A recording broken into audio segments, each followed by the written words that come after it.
What players have stood out since the last time we talked to you? Scrimmage or in practice? Offensively, really like what Nisby continues to do. Trey King got back healthy and he looks good running football. TJ Vasher is the guy who's got all of the ability in the world and has really flashed.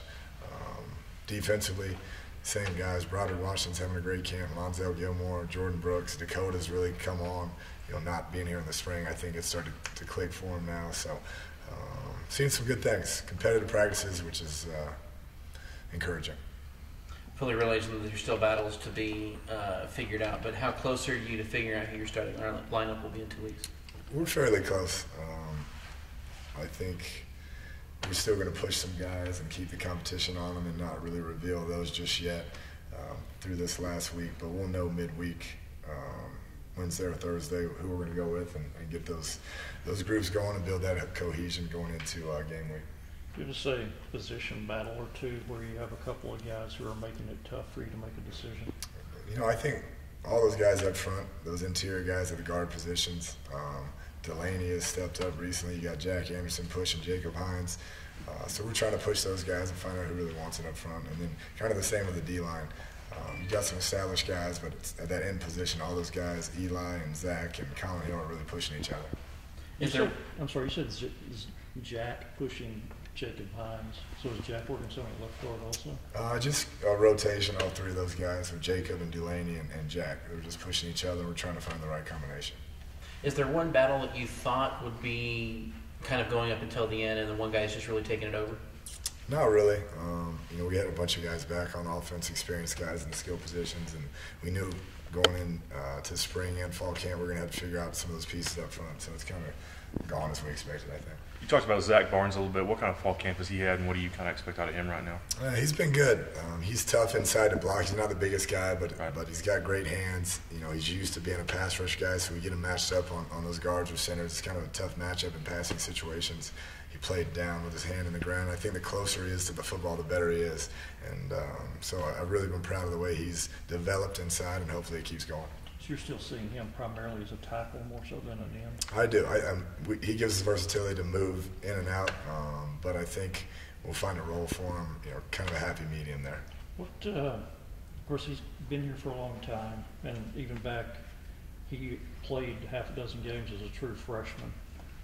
Why has it taken him so long maybe, and what has he done to get himself into position to play? Yeah, I just think scheme-wise, anytime you have a coaching change, trying to figure out what he was he a rush, was he an end, is he better, closer to the football, and then he really started putting on weight, and now he's finally 265, 270, where he was always right around 235, 240, and I think between maturing and just finding that role in the right system, it worked for him.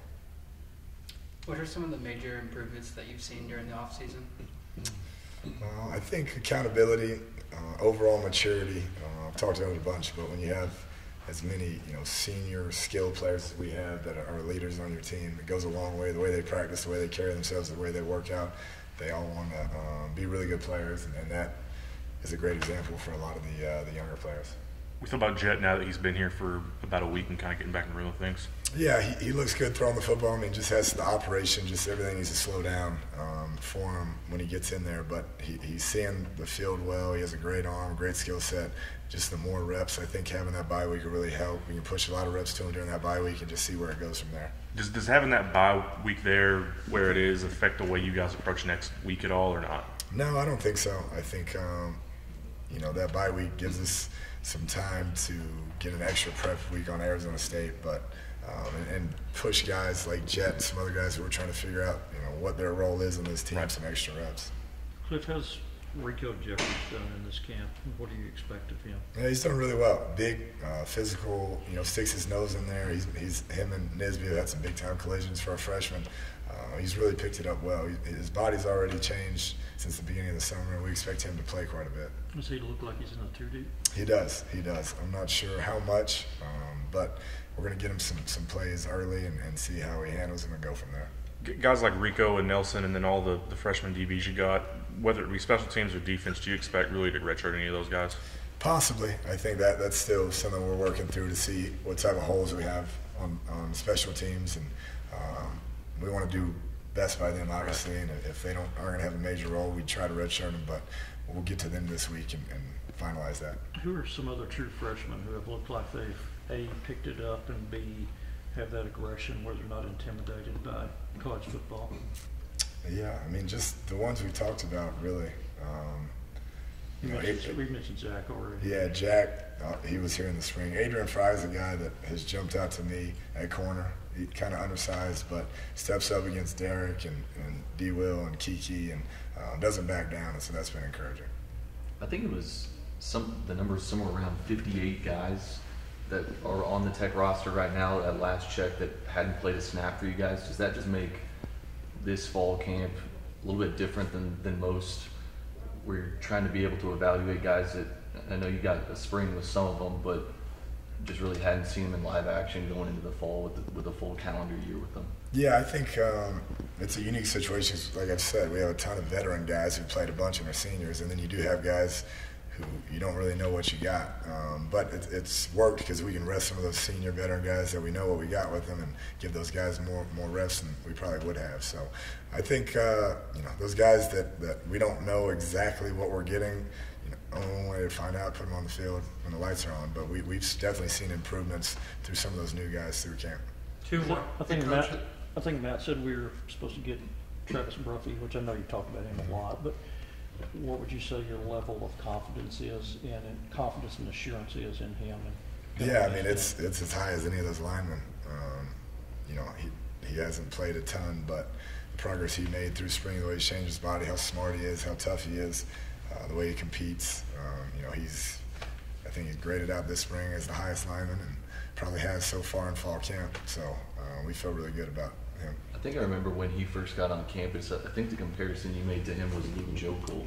Was that correct? And yeah, obviously that's big shoes to fill and down the road, but just more of the. They're both really skilled big guys. He's a skilled pitcher, Travis was, and Luke was a skilled baseball player, and they pick things up easy because they've been skilled athletes and not just big guys. And so he has a real natural feel about things. You teach him something and he gets it the first time, and that's really helped him. 11 days out, has this team earned the double T yet? Not yet. We got to push through this final stretch and see if we can get it back before Saturday. Thing that you mentioned, Rico. Sure. You mentioned Rico Jeffers, and it seems like Dakota as well. You've got a lot of linebackers that are really coming on. Could that dictate you actually playing more linebacker heavy sets because you got good linebackers? I hope so. I think a guy like Jordan Brooks, a guy like Dakota, they can play in any package and any passing down and any run down, and so they're going to get a lot of snaps, no question.